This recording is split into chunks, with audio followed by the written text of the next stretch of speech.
Hi, and welcome to another Wish, a Wisdom Share. Today I'm with Lisa Zawrotny, and she's going to share with us. Did I say that correctly, Lisa? No, it's Lisa Zawrotny, but it's okay. Zawrotny, I'm sorry. It's okay. Okay, Lisa Zawrotny, Mhm. and she's going to share with us. Well, Lisa, from our chat, you do such wonderful work on clearing the path, both inside and outside, to our dream life.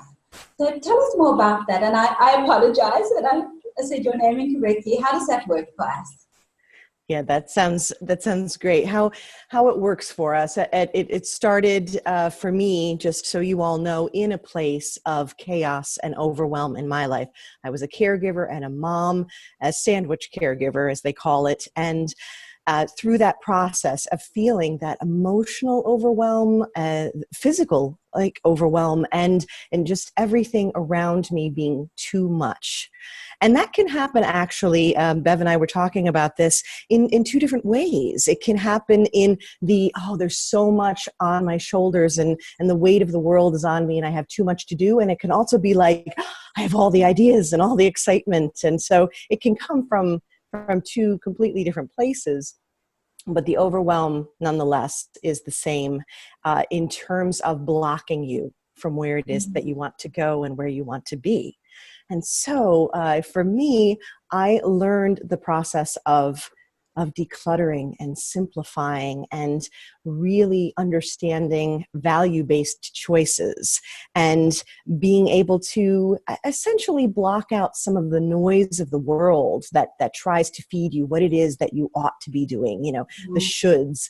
And through that process, I knew that I wanted to help others, figure this out as well. And the brilliant thing is it's different for everyone. Mm-hmm. Clearing a space for you is going to be different than clearing a space for me. And Yeah. so in that process, I started as a professional organizer because our environment definitely represents what's going on inside and impacts what's going on inside. It's a constant back and forth. I think maybe a chicken and eggs scenario, because I'm sure you felt this before, where if your space is messy, you're not thinking properly and you can't focus. Absolutely, yeah. I know I use the term saying no to what no longer works for us, so that we can say yes to what does. Some things that we need to say no to that are costing us too much in our health or our time, or we're just not happy in that space. And then I love that once you can say no, you can say yes to new opportunities and possibilities, and then start moving those forward, which is what you're saying. Because if you're saying yes to everything, you're just going to be blocking what you really, where your passions possibly are, and what you really want to be saying yes to, and getting to that dream come true life.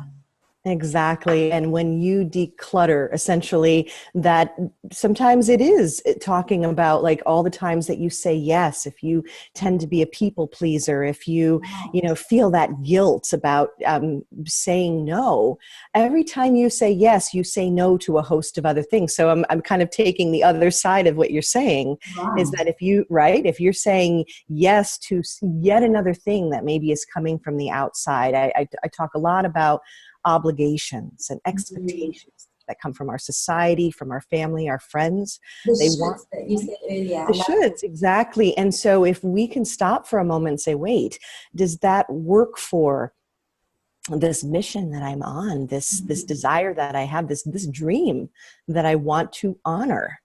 And you absolutely, this is one time I'll say you should honor your dream, because that's part of you shining your light in this world. So Mm-hmm. yes, when you can start to say, it's the boundaries, it's the saying no, and it's not always about the getting rid of, or even sometimes saying no.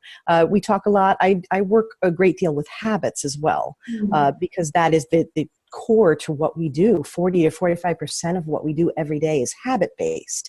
So if we're understanding, when you try to create a new habit, they say it's not so much that you are removing the old habit, because they are sticky, they will stay with you, but you put the new in. So for example, you're trying to cut out soda, you try to drink more water. It's not that you're saying no to the soda, you're saying yes more to the water. So it's Absolutely. that, yeah. Yeah. I love that. I love that. You shine your light, as you said, and you can only shine your light when, as you say, it's not just about saying no, but it's what instead will I do? Because then it becomes something of motivation, and it's difficult to keep yourself going when you've got to say no to something. But when you've got something in place, then you're definitely on your way. And with that decluttering, on your way to that new dream life that you've always wanted. Thank you so much, Lisa. Thank you for being with us today. Oh, thank you. It was an absolute pleasure. I appreciate it so.